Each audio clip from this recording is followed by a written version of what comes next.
आज हम स्टार्ट करने वाले हैं हॉट टॉपिक्स, यानी कि मछलियों पर क्या लगता है, टैक्स लगता है या नहीं लगता है। ठीक है, मछली खरीदते खरीदते समय पर टैक्स लगता है, या क्या आपने कभी सोचा है कि जो फिश आप मार्केट से खरीदते हैं उस पर जीएसटी लगता है या नहीं। आज हम इसी सवाल का जवाब देंगे, सीधा, आसान और पूरी जानकारी के साथ।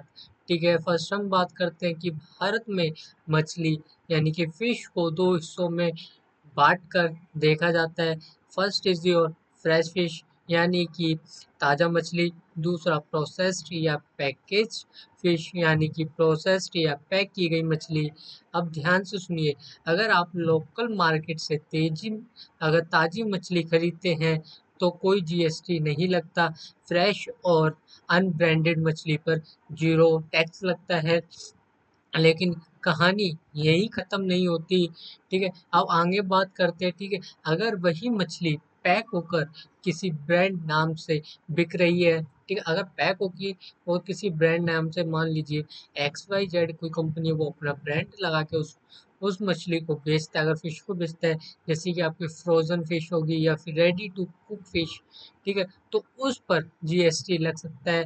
ठीक है, प्रोसेस्ड, ब्रांडेड और पैक्ड फिश पर 5% से 12% तक का जीएसटी लग सकता है। इस पर निर्भर करता है कि उसमें क्या-क्या प्रोसेसिंग हुई है।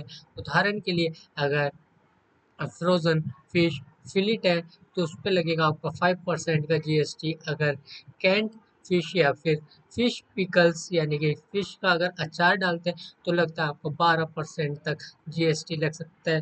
तो अगली बार जब आप सुपरमार्केट से पैकेट वाली मछली खरीदते हैं तो उस पर टैक्स ज़रूर चेक करें। ठीक है, इसके बाद बात करेंगे हम, अब बात करते हैं मछलियों और फिश फार्मिंग की। ठीक है, अगर आप फिश फार्मिंग करते हैं, अगर कोई किसान या मछुआरा मछली बेच रहा है तो उस पर कोई जीएसटी नहीं लगता। ये एग्रीकल्चरल एक्टिविटी के अंतर्गत आता है, यानी कि ये आपकी जितने भी आपकी जो अगर आप फिश फार्मिंग करते हो, ठीक है, तो वो आती है आपकी एग्रीकल्चर इनकम मानी जाती है, तो उस एग्रीकल्चर इनकम पे हमारा कोई भी टैक्स नहीं लगता है।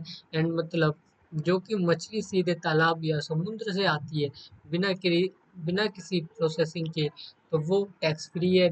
तो अब आपको पता चल गया फिश पर टैक्स लगता है या नहीं। साधारण भाषा में कहें तो लोकल फिश, अगर लोकल मछली होगी तो टैक्स फ्री होगा, अगर ब्रांडेड या फिर पैक्ड मछली पर जीएसटी लगता है।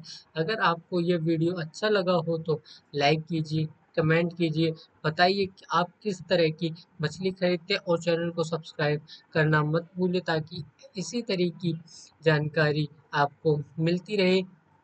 अरे, और इसके बाद अगर हम बात करते हैं, अगर जीएसटी की बात करते हैं, ठीक है, जीएसटी की मैंने आपको बता दिया। अगर फ्रोजन फिश फिलेट हो गए तो 5%, fish fingers, ready to eat items होगा तो 12% का जीएसटी।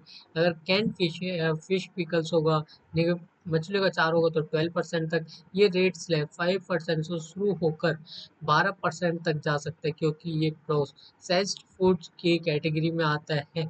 ब्रांडेड ब्रांडेड और लेबल्ड, इसका मतलब है पैक और ब्रांड नाम लिखा हो और एमआरपी आदि दी गई हो।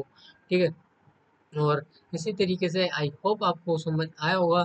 ठीक, अब मिलेंगे हम नेक्स्ट वीडियो में, तब तक के लिए take care, bye bye and जय हिंद। और लाइक शेयर एंड सब्सक्राइब करना ना भूलें चैनल को।